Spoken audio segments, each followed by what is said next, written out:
Hey guys, did you miss me? So today we're talking about technology, migration, and Western expansion. So really those reasons why people were moving west, not just the fact that they were racist and wanted land and wanted to spread their religion and wanted money and all that kind of stuff, but exactly what it was, the specifics, the push and pull factors that were making them move. So the first one was the gold rush. I'm sure you remember this. The gold rush was when all these people they discovered gold in California. So then tons of people from the east wanted to move out to California to find all that gold and get rich, like this guy. And it really led to the growth of cities like San Francisco, which is why San Francisco's football team is called the 49ers because the gold rush happened in 1849. And that was really what made the city of San Francisco what it is today. If you want to watch a cartoon about the gold rush, it's the same one you saw last year. Go to this link right here. It's a little long. You don't have to watch the whole thing, but it is kind of fun.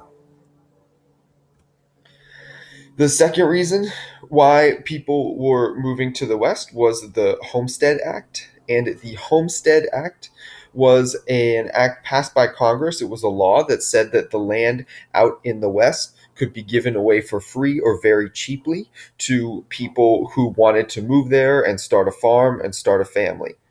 Um, so you had people like these guys right here getting into Conestoga wagons like that one, being pulled by horses, and they would travel to the west, get their free land, and start their own farm whenever they felt like. So as you can see, there were millions of acres. And what happened was, though, that the land that they were giving away already belonged to Native Americans or Indians. So when they're giving this land away, it's causing conflict between the white settlers, these guys, and the Indians whose land they are taking.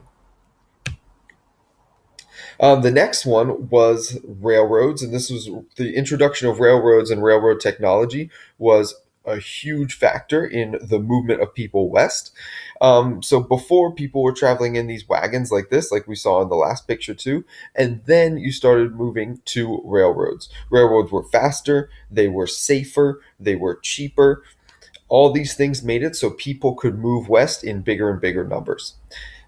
And in 1873, they started or they built what was called the Transcontinental Railroad. Remember from your literacy classes, trans mean across.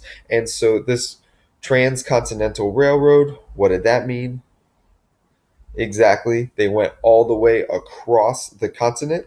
This picture right here is really famous. These are the two trains. This one's coming from the East Coast, and this one's coming from the West Coast. And you had these two guys who were sitting on the ends of the trains. This is the first time that the railroad met in the middle. That's a bottle of champagne he's holding, and this is a glass he's pouring it into to celebrate the fact that they had just built the first transcontinental railroad all the way across the continent. Still to this day, this place is called Golden Spike because when they put the last spike into the railroad, it was made out of gold.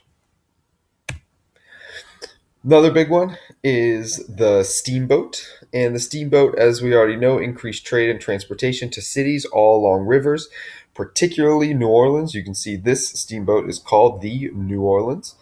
If you want to see what a steamboat looks like or see a steamboat today, go to bit.ly/DTA steamboat and you'll see the one. They kind of take you on a little tour of the one that's in New Orleans today. But back in the day, they were used all the time. There were tons and tons and tons of them.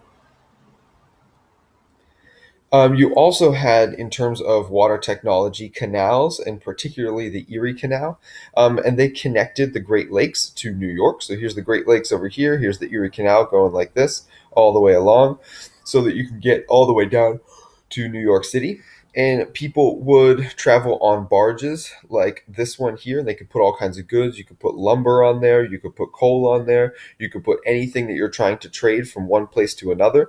It was a much cheaper, faster, bigger way of getting goods to new places. If you remember that song that we had last year about the Erie Canal, it takes about 1 minute to listen to. I recommend it.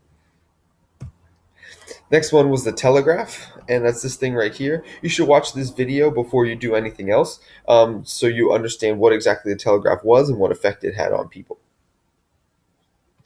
So it made it so Sending messages was easier and faster, so it was easier to live far away. You could get news really quickly. The telegraph really revolutionized communication all across the country. And so that is all your technology for today. When you are finished with your partner, you are going to make a manifest destiny map. So you're going to show which pieces of the country were got and how. You can use your notes from yesterday or you can research on the internet, but fill in that map when you and your partner are finished. I'll give you markers or crayons or something to color it in so we can hang them up in the hallway. Have a good time.